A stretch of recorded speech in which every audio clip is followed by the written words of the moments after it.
सर्व देवांमध्ये भगवान शिवाचे महत्त्व अत्याधिक असून हा दिवस अत्यंत पवित्र वातावरणात साजरा केला जातो. या दिवसाचे महत्त्व सांगत पुराणात अनेक कथा सांगितल्या. महाशिवरात्रीची व्रतकथा. एकदा पार्वतीने परमेश्वर शिवशंकरांना विचारले, असे कोणते श्रेष्ठ तसेच सरळ व्रतपूजन आहे ज्यामुळे मृत्यूलोकातील प्राण्यांना तुमची कृपा प्राप्त होईल? उत्तरादाखल शंकराने पार्वतीला शिवरात्रीच्या व्रताची कथा सांगितली. एका गावात एक शिकारी राहत होता. मुक्या जनावरांची हत्या करून तो आपल्या कुटुंबाचे पालनपोषण करीत असे. तो सावकाराचा कर्जदार होता. त्याने त्याचे कर्ज वेळेवर चुकविले नव्हते. त्यामुळे संतापून सावकाराने शिकारीला शिवमठात कैदी बनवले. योगायोगाने त्याच दिवशी शिवरात्र होती. शिकारी ध्यानमग्न होऊन शिवासंबंधित धार्मिक गोष्टी ऐकत राहिला. चतुर्दशीला त्याने शिवरात्रीची कथाही ऐकली.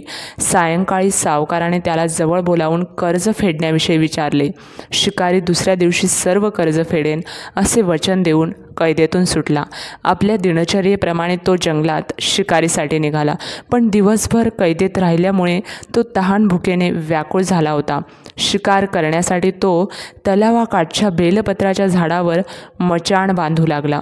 बेलवृक्षाच्या खाली बेलपत्रांनी झाकले गेलेले शिवलिंग होते. शिकाऱ्याला मात्र हे माहीत नव्हते. मचाण बनवितांनी त्याने ज्या फांद्या तोडल्या त्या योगायोगाने शिवलिंगावर पडल्या. या प्रकारे दिवसभर उपाशी असलेल्या शिकाऱ्याचे व्रतही झाले आणि त्याच्या करवी शिवलिंगावर बेलपत्रही वाहिले गेले. एका प्रहरानंतर एक गर्भिणी हरणी तलावावर पाणी पिण्यासाठी पोहोचली. शिकाराने आपल्या धनुष्याने तिच्यावर नेम साधलाच होता तितक्यात ती हरिणी बोलली, मी गर्भिणी आहे. तू एकाच वेळी 2 जीवांची हत्या करशील, हे योग्य नाही. मी आपल्या पिलाला जन्म देऊन लवकरच तुझ्या समोर येईल, तेव्हा तू मला मार. शिकाऱ्याने धनुष्य बाजूला ठेवले आणि हरिणी झाडाआड लुप्त झाली. काही वेळाने दुसरी हरिणी तिथून निघाली. शिकाऱ्याच्या आनंदाला पारावर उरला नाही.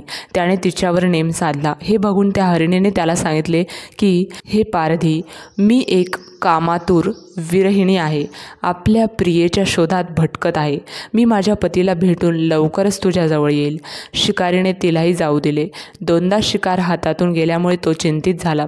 तेवढ्यात एक हरिणी आपल्या पिलासोबत तेथून निघाली. शिकाऱ्याला जणू सुवर्ण संधीच मिळाली.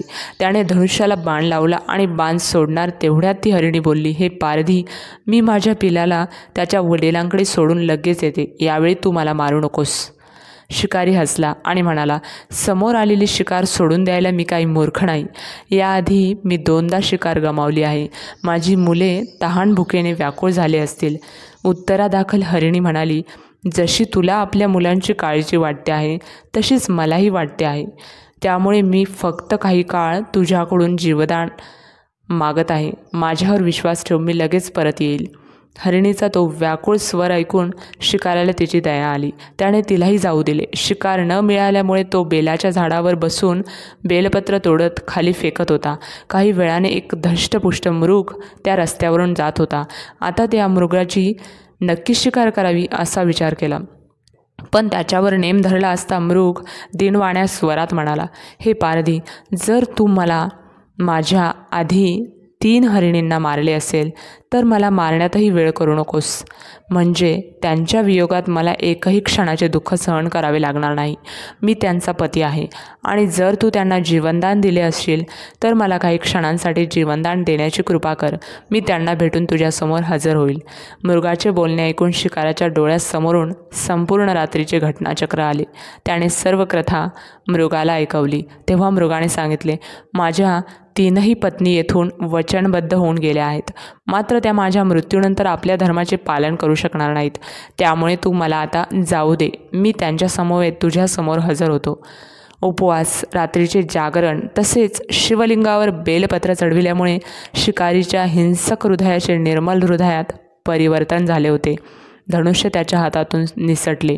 शिवाने त्याच्या हृदयात बदल घडवून आणला. त्याला आपल्या भूतकाळातील कर्मांचा पश्चाताप झाला. थोड्याच वेळात मृग सपरिवार शिकाऱ्यासमोर आला. या प्राण्यांमधील प्रेम पाहून शिकाऱ्याच्या डोळ्यातून अश्रू वाहायला लागले.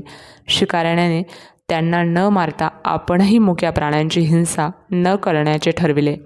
देवलोकातून समस्त देव ही घटना बघत होते. घटनेची परिणिती झाल्याबरोबर देवी देवतांनी फुलांचा वर्षाव केला. तेव्हा शिकारी तसेच मृग परिवाराला मोक्षप्राप्ती मिळाली.